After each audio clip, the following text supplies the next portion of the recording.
Who here remembers life before Netflix and Amazon Prime and Disney Plus and all of the other live streaming services? Do you remember the days? You guys don't, right? You remember the days when you were like really hooked into a TV show and you had to wait a whole week to know what happened, and that way in which the suspense was just unbearable almost, where like, because TV series are still designed to sort of cliffhang you into wonder and expectation and fantasy about what might happen next, right? And that idea of waiting for a whole week and these characters somehow during that week, I remember this, I hope some of you remember this, the characters would kind of live inside you and you'd have the image of the scene, the last scene of that episode, just waiting to see how it was going to unfold and what was going to happen, right? Yeah? But what do? We binge watch. We binge watch. We want to know what happens next that we'll say, well, I'll just watch one more episode. Oh, you know what? I'll watch another. And suddenly it's midnight and I binge watch 5 episodes of some stupid show. I'm not alone, right? Right. It's so much a part of our culture, I think, that we just have that instant access to know what's going to happen. And if you imagine in the ancient world, before there was common literacy, remember a lot of people were not literate back in the day, and before the printing press, if people were hearing the weekly Torah reading week after week, they would literally be left in that same way, and they'd have to wait till the following Shabbat to get the rest of the story. And the way the Parsha last week ends, the way Vayeshev ends, right? Joseph is in jail. He interprets the dreams of the baker and the butler, right? That the baker's going to die and the butler's going to be restored to his position. And as that is unfolding and the butler is being returned to to his position, he says, please remember me. And the last words of the Torah are, the butler didn't remember Joseph. And so there he is left in jail. And then if you imagine, it's like everyone's like, oh, what happens to Joseph? Does he get out of jail? And then for people in the ancient world who didn't have books with the text in it or didn't have literacy, they potentially would wait for a whole week to find out that after 2 years, most of us don't have patience to know what's going to happen in 2 minutes. After 2 years, Pharaoh has these dreams and says, oh, there was this Hebrew guy in jail and he was really good at interpreting dreams, and he's brought out of jail, out of the dungeon of Egypt, and he interprets dreams, and then everything unfolds. Now this week, the story that we just read, this crazy story about Benjamin and about the brothers going back and forth to Egypt. And then we see this sort of horrendous, you imagine, like Yaakov, for 20 years, has believed that his beloved son Joseph is dead. And now his brothers are saying, well, it's like this, Dad, we got to, Shimon's in jail, we got to go back to Egypt and we got to take Benjamin with us. Imagine that moment. This poor father, although of course, if we trace back his story the whole way, we see all of the different ripples of his own kind of behavior and trickery that maybe is coming back to him in a certain way. But you just you can't imagine the pain of some of these people. And of course, with the Torah being a reflection of the world and the world being a reflection of the Torah, can't help thinking about the pain of so many, the anguish of the family members of the hostages, and then the anguish of those family members who saw their 3 hostages killed in this friendly fire horrible accident that happened yesterday on the 8th day of Hanukkah. And all of this sort of anguish that we see of the characters in the Torah are kind of reflected in our world right now, I think. But if you look at and I asked this question, I asked the question, so I mean, what is the fundamental difference between the way in which Judah approaches this situation, Yehuda, and the way in which Reuven approaches this question? They're so different. Yes, Robin? Reuven puts forward his children. He's careless with the future. It's an act of desperation, not hope. And Yehuda actually says this will work for us, our children and our families, and we'll move forward. Beautiful. An act of desperation, not hope. I mean, Reuven says, it's okay, Dad. If it doesn't work out, you can just kill my 2 sons. It's like, what? And the Midrash says, was he that stupid? Did he not understand that Jacob's grandchildren were his own children? There's no better in that scenario at all, right? It's just horrendous that there would somehow be the future generation would be cut off. Whereas Yehuda puts himself on the line. He is offering this idea that I'm going to be surety. I am going to go down and I'm going to make sure, that it all works out. And in this extraordinary play, and then so at the end of the parsha this week, which we didn't read, spoiler alert, right? So the whole thing happens with Benjamin. They find the cup. We did read that bit. No, we didn't read that bit. They find the cup, and Benjamin is, Joseph's like, how could you do this? Don't you know a man like me divines in a magical way? So this cup is not just like a kiddish cup. This cup is a magical cup. And Benjamin stole it, and of course Joseph set this whole thing up.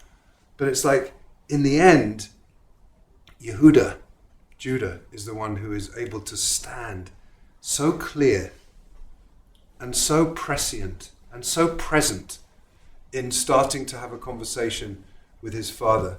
And then it ends and we don't know what's going to happen. And it's like, if you weren't watching the Torah Parsha on Netflix and binge watching the next episode, you would wait a whole week to find out what happened. And what happens, of course, is that Judah has this unbelievable, the longest speech in the Torah, which is the beginning of next week's Parsha. And he has this whole kind of speech, and the Midrash says, Devarim sheyotzim min halev nichnasim balev, that words that come from the heart enter into the heart. And somehow he is able to enter into Joseph's heart, and Joseph finally cracks. But the whole idea of these episodes, and the whole idea of, I love that phrase that Robin used of, what was it? An act of hope rather. Desperation, not hope. It's like there's a lot of things to feel pretty desperate about right now. Right, for the 8th day of Hanukkah to include this tragedy and this unfolding war. But I want to talk about 2 really amazing positive things that happened on the 8th night of Hanukkah. One of which was taking all of these wonderful young people here with me to Golden West Senior Living Facility, where we did an 8th night Hanukkah event, program, service. And these guys were so awesome. They were so awesome the way they interacted with the seniors, and then we had a little discussion afterwards about what that meant. And 4 of them, after we finished the program, went up to the Jewish Family Services people and said, how can we volunteer here on a regular basis? We really want to help out. And Noah came up to me and gave me a hug and said, thank you, Rabbi Mark, for giving us this opportunity.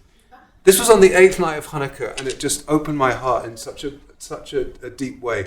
The fact that we were there bringing the light of Hanukkah on the 8th night of Hanukkah to senior residents of Golden West, some of whom don't really see much of their families. And the fact that there were always plenty of non-Jewish people who accompany them, and they're learning about Hanukkah, and they're seeing the lights of Hanukkah. And then later that same night, I found out that Rabbi Yisrael Wilhelm, my friend, who really has become my friend, Rabbi Yisrael Wilhelm, is the Chabad on campus rabbi, and some of you know that there's been some challenging issues going on with Naropa University. A statement that was put out by the student union, statements that have gone out by the faculty, just not so friendly to Israel right now, right? And some of us, including me, have written many letters to the president, Chuck Leaf, and to the student union body, and we got some replies, and it's like, it feels like this kind of, putting energy into angry responses isn't always the most helpful. So what did Rabbi Wilhelm do? He got a call from a Jewish student at Naropa who was having a hard time, and he showed up with a 12-foot tall Chanukiah and got all of the Jewish, and went into the middle of the main area of Naropa University He was like, it's the 8th night of Hanukkah, we like Hanukkah candles. Dozens and dozens of people, I saw the videos of it, came and they were singing Hanukkah songs and dancing. No mention of anything political, no mention of Israel, just like, we're here. We're here and we're celebrating the 8th night of Hanukkah, right? And you could say that if we go back to the Torah, Yehuda is not hiding. And this idea, I spoke to Shane, who's our new security guy outside, and he was talking about how he did the security for the big Hanukkah lighting at the Capitol, one of the nights of Hanukkah, and there were hundreds and hundreds of people there. And he talked about this idea that, he said it's so important to be out there and to be proud and to be Jewish and to celebrate and to embrace all of the sort of narratives of hope and light and all the rest of it. It's a dark time, and some people are talking about today, as I said at the beginning of the Torah service, as the 9th day of Hanukkah. There's something very powerful about the culmination of all of that light. And, some of you have in your homes, like if you have a Chanukiah for each person, I mean, if you have 4 Chanukiahs burning and each one's got 9 candles on it, I'm not very good at math, but that's a lot of light. That's a lot of candles, right? And the idea that that's shining out into the outside world, saying, we're here. And then the 8th day of Hanukkah on a Friday, when the 8th day of Hanukkah ends, we go into Shabbat and we light Shabbat candles, as if to say, no, we're bringing all of the light of Hanukkah and we're bringing it into Shabbat. And so today's the 9th day of Hanukkah, right, Rabbi Eva? Because you said something beautiful about the 9th day of Hanukkah. We can talk about that. But so if this is the 9th day of Hanukkah, we can look at these stories in their episodes, in their individual episodes, and we can be horrified about what's going to happen and what's going to unfold, and what is the fate of Benjamin, and what is the fate of Judah, and what is the fate of Shimon, and what is the fate of this poor old father who's, convinced that he's going to lose his 2 youngest children, the sons of his beloved Rachel. We can look at the story in this sort of episodic way. Or we can look at the whole picture. We can look at the whole picture and we can say, history is complex. The narratives that we have lived within our own lives, in our own family systems, with our own ancestors, are complicated. And yes, there's incredible pain and loss and despair and darkness, but somehow we're still here, which is the message of Hanukkah. We're still here. We're still lighting the candles. We're still lighting Shabbat candles. We're lighting Hanukkah candles. We're celebrating our rituals. We're coming together. My mother, who I said this at the retreat, but I haven't said it here yet. She's on Mori Yehudis Fishman's email list somehow, and Yehudis sent out a thing a couple of weeks ago which came from Chabad, which said that since the war started on October 7th, sales of tefillin have increased by 10%. And for some reason, my mother, who certainly never put tefillin on in her life, my father never put tefillin on in his life, was really, really moved by this notion that somehow, like, we're in the midst of this existential war that is, causing us a lot of grief and sadness and complexity and confusion. It's not, we're not all aligned in what we think should be happening and what the end game is. But there's a lot of people who are drawn towards tradition, drawn towards being together, drawn towards coming into community, drawn towards practicing our rituals, whether it's keeping Shabbat or Shabbat Shalom. Stealing the show. Always.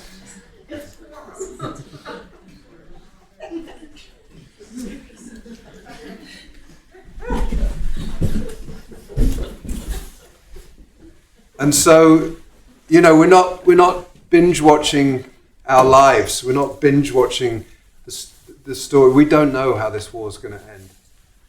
And yes, there's already been tremendous loss and tremendous pain and anguish and division and difference. But the message of Hanukkah, and I think the message of the Torah, is that,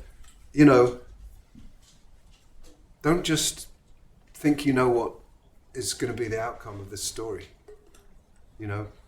Don't binge watch each episode until you think you've seen the whole picture. Because even the good TV shows, I mean, season 1 finishes and you still don't know what's going to happen, and you're going to wait for season 2, but that could be another 5 years till season 2 comes, and then there's season 3. And it's like, eventually, like in the world of drama and literature and Torah, like things have a way of working themselves out.